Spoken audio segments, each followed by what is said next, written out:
Je, tunaelewa mikakati hiyo katika Afrika? Tunataka kwenda haraka haraka bila kujiwekea mikakati. Je, vijana wetu wako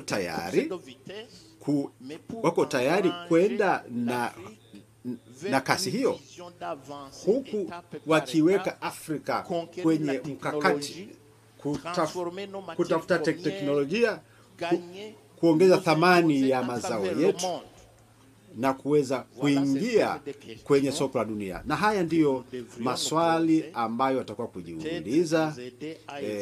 Labda yatatusaidia kuweza kwenda mbele kwa namna ambayo inatija zaidi. Vinginevyo, Mheshimiwa Kamishna, jopo la wazee inapongeza kazi yote iliyofanywa na Baraza la Amani na Usalama la Afrika, ambao wanafanya kazi katika mazingira magumu, katika mazingira ambayo hawana rasilimali lakini wana hamasa. Jopo la wazee liko tayari wakati wote kufanya kazi na Baraza la Amani na Usalama la Umoja wa Afrika kwa kushirikiana, na wakati wote tunaendelea kuhamasisha baraza hili liweze kuendelea mbele kushughulikia changamoto mbalimbali ambazo ziko mbele yetu. Sisi sote lazima tuwahamasishe, tuwaunge mkono, kwa sababu hatuna uchaguzi mwingine. Ni lazima tuwasaidie waboreshe rasilimali zao, waboreshe mikakati yao ili waweze kufanikiwa zaidi katika kukabiliana na changamoto zilizoko mbele yetu. Ninawashukuru. Asante sana Mheshimiwa. Asante sana kwa maelezo yako, hasa kuhusu sababu za mafanikio. That is the way to go. And he has also encouraged the Peace and Security Council to remain courageous. These are very words on marble. Excellencies, we are going to now listen to Nashiba. She's an African Union ambassador for peace, representing the East African region. She's going to look into the next 20 years, the challenge of technology, of cybersecurity, of the impact of climate change on peace and security. She's going to really unpack what Madam President told us today in our key message.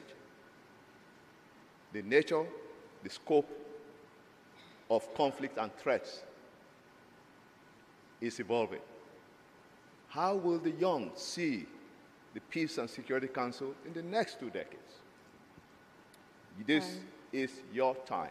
However, I have been standing, listening to former presidents. Until you become a president, I will not give you time. But for today, I will give you 3 minutes, given that the former presidents had no time limit. So please, convey your messages to us in 3 good minutes. Thank you so much, Your Excellency.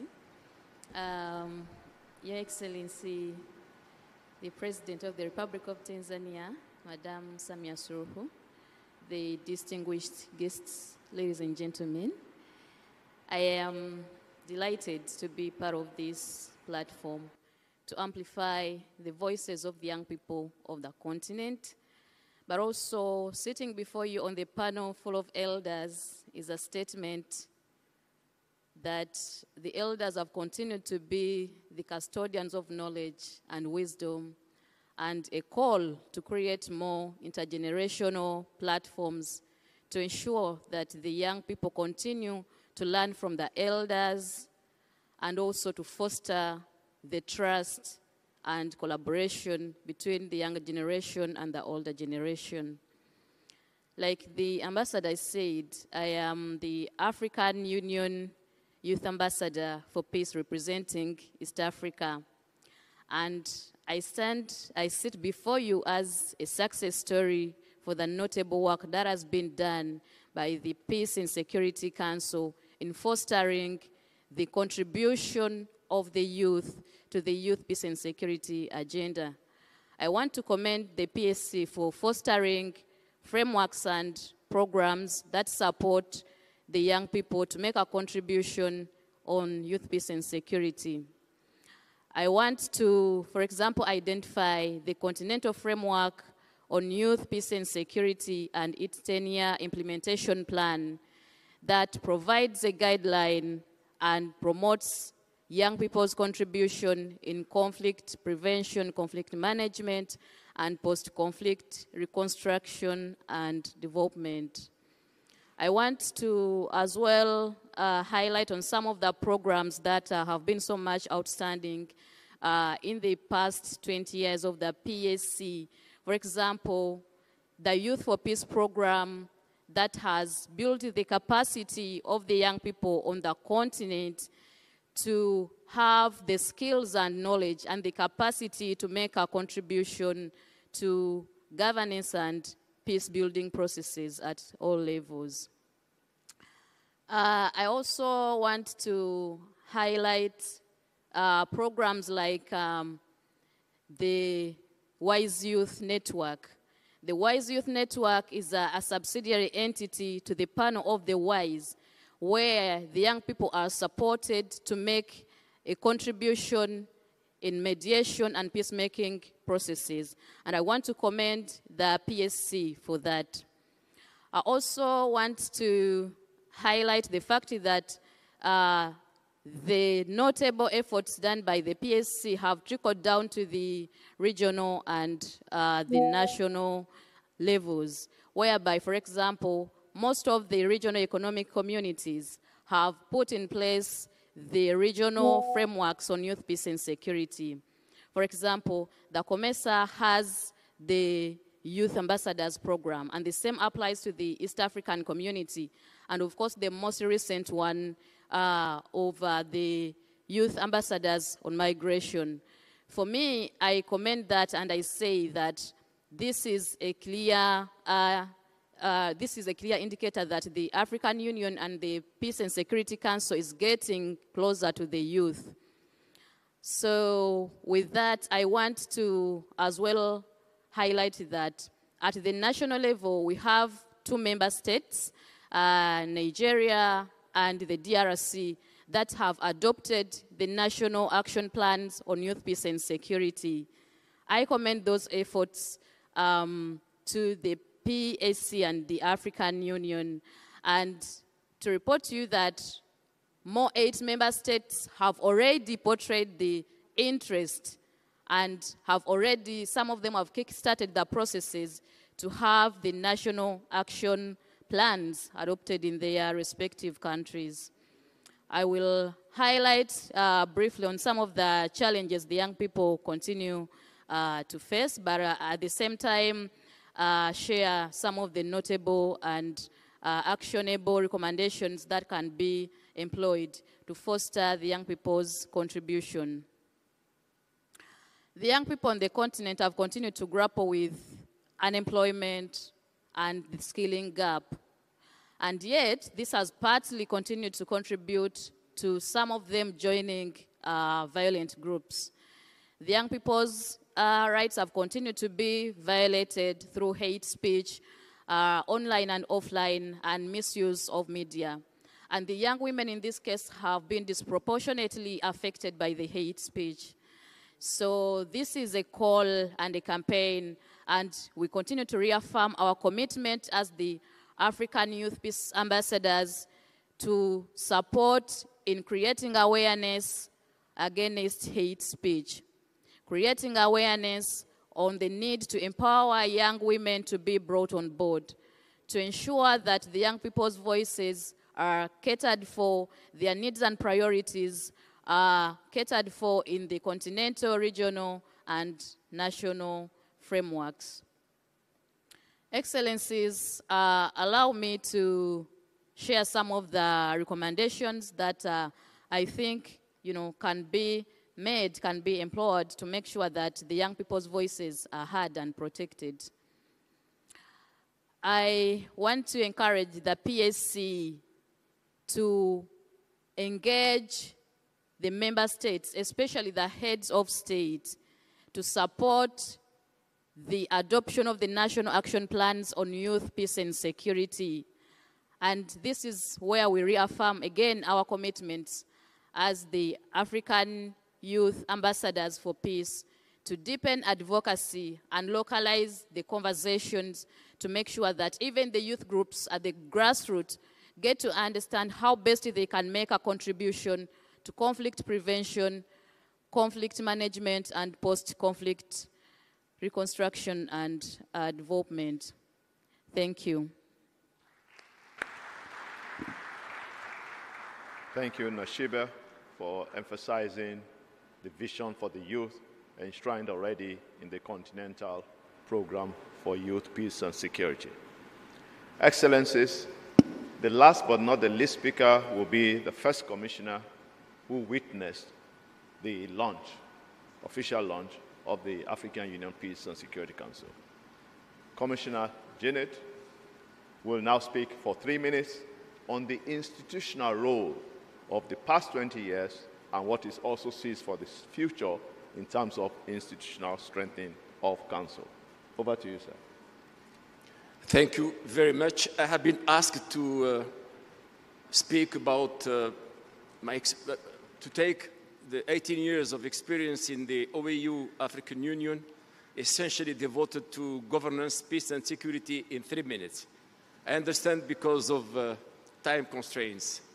And let me start by congratulating the Peace and Security Council and the Commission for convening this meeting, but especially for their contribution to peace and security as key organs of the African Union to peace and security on the continent. Allow me also especially to thank Her Excellency, the President of the United Republic of Tanzania, for her kind words in her opening remarks and keynote address. Well, I would have a lot to say about what we are discussing, but let me join the former heads of state who spoke to say essentially my impression as a former commissioner and somebody who has been involved from the very beginning of this trip, this travel towards achieving lasting peace on our continent, is that we are generally on track. We have made some progress, and we are on track because we know what you want, and we have put forward an architecture, and we are seeking, we have still a problem of funding, but we are managing to get some resources to implement our decisions, and we have been making some progress. But I believe that as we are looking forward for the next 20 years, we have, if we want to make further progress, if you don't want to have the risk of stagnating and remaining as we are, we need to address a number of challenges, and I have identified at least 4 challenges. Number one, and the former heads of state also mentioned that, I think we need, I remember the immense commitment of the heads of state when they launched the peace and security and the African Union. There was a great determination. That determination, I personally think, has slowly, little bit eroded over time. I think our member states should recommit to the core values and principles of the African Union.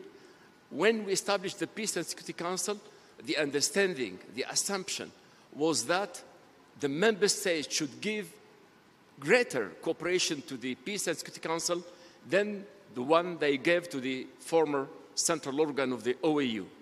But over time, we have seen that because of a number of reasons, including the principle of sovereignty, some member states are making it difficult for the organization to intervene. I think the chairman of the AU Commission has referred to that yesterday.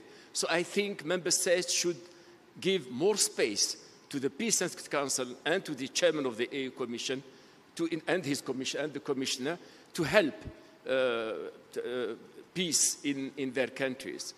The understanding is that when there is a collective decision by the African Union leaders to help a country, it should not be considered as an interference in internal affairs.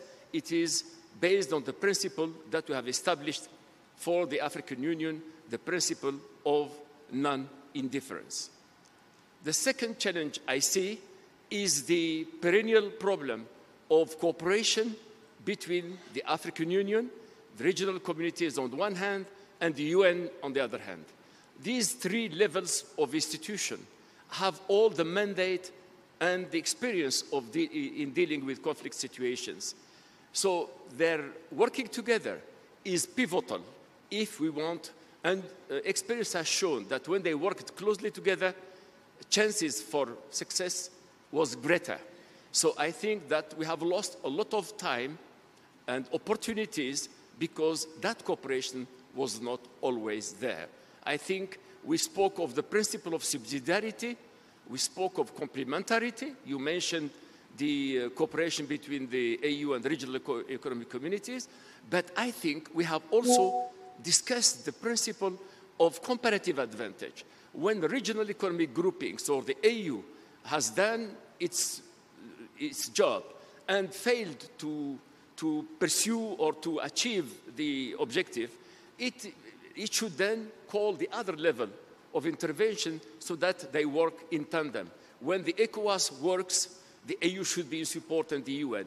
When the ECOWAS cannot handle a situation, they should allow the AU to intervene with the support of the UN.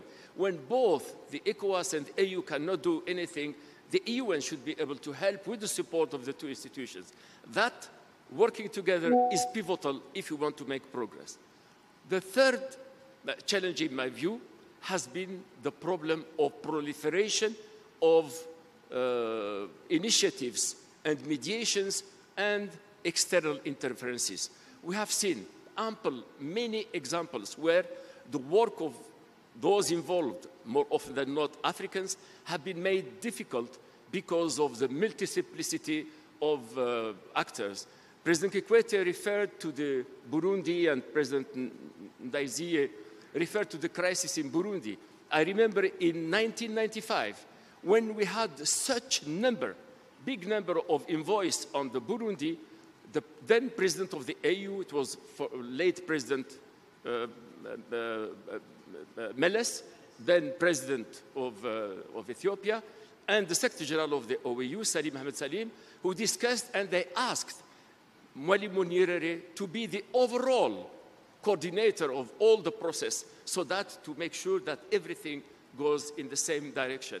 We have seen the situation now in Sudan. You see how much time we are losing, how much devastation is going on in Sudan because of the proliferation of initiatives and contradictions between various interests.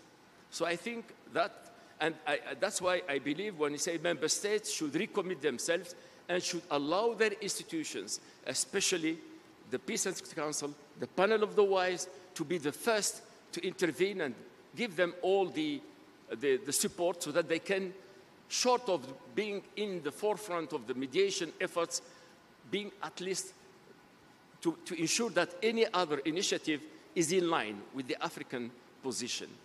And the last but not least is the funding. I must tell you that one of the things that made me leave the organization in 2008, and President Kikwete was the chairman of the African Union at that time, is the problem of funding.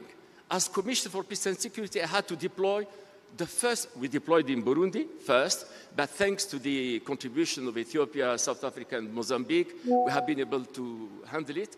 But we deployed the first ever peacekeeping operation in Darfur and then in Somalia with no resources, no experience, no capacity. So it was immense task, monumental task. It was gigantic challenge for us. But we made it thanks to the support of our member states, but because of the support of partners. And at some point, honestly, as commissioner, I was wondering, where is my constituency? Because I, on a daily basis, engage with partners because of their contribution, financial contribution. I had to seek financial contribution, logistic, and I had to report about the use of the resources. while, on the other hand, the member states really engaged with me on peace activities in the continent. So I was wondering, where was my constituency? So the issue of funding is pivotal. I think we have made progress since then within the organization, and this is most welcome. And I see when we have established the African Union, I was asked by the then chairman of the African Union, President Mbeki, to go to New York and put forward for the first time the idea of for the assessed contribution to be used for peace operations undertaken by Africa, the AU in particular, when it is duly authorized by the UN Security Council. The response was negative. For a long time, for many years, we have been insisting on no opening, no flexibility from the Security Council. I am happy that recently the Security Council has shown some flexibility. I understand they reached some kind of compromise of providing support to the extent of 75%, while the 25% should be found from other resources. This is good progress, but in my view, it is not satisfactory. Because whatever we do as African, with the authorization of Security Council, should be considered as something done on behalf of the international community, and therefore funded through the assessed contribution of the UN, to which our all member states contribute. Thank you very much.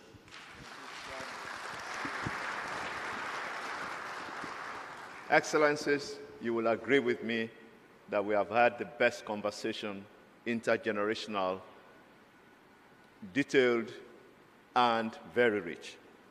What I take away, of course, I will not try and do a summary, is one, the peace experience from our leaders, from the institution, from our youth. The peace ambition is still very relevant. The ambition for a peaceful, secure, more democratic Africa. What I take away is the peace aspiration.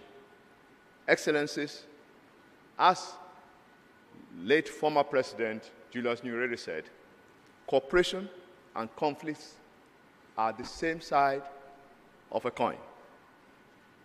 We need to continue to work to reduce the conflicts and push for more cooperation, regional, national, and of course, we'll have stability.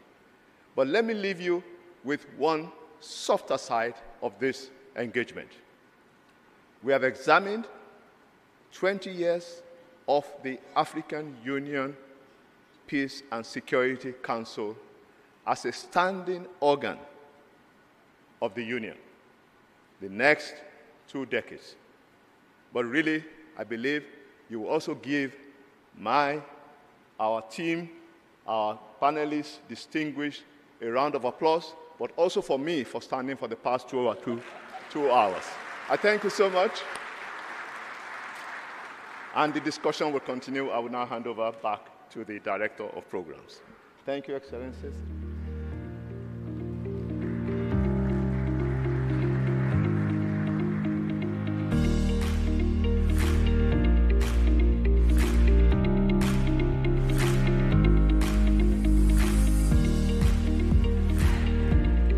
Another round of applause, ladies and gentlemen, as they exit the stage.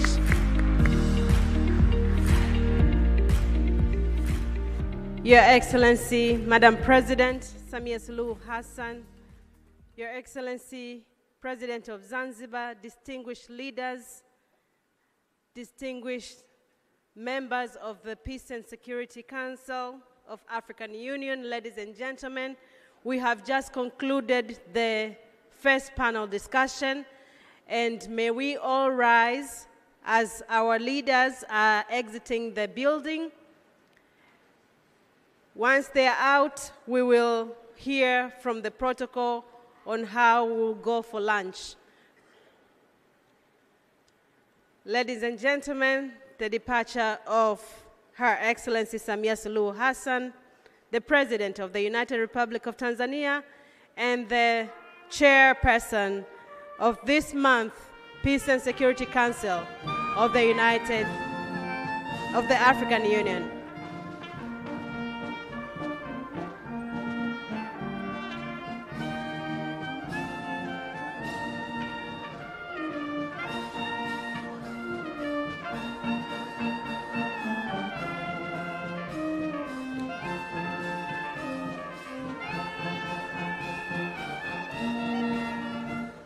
Ladies and gentlemen, next item in our program, as you have seen on the program, is lunch. There are going to be buses outside taking us for lunch. May I request those coming from outside, you make sure that you have your liaison officers together so that they can take you to the right bus for you to board in for lunch.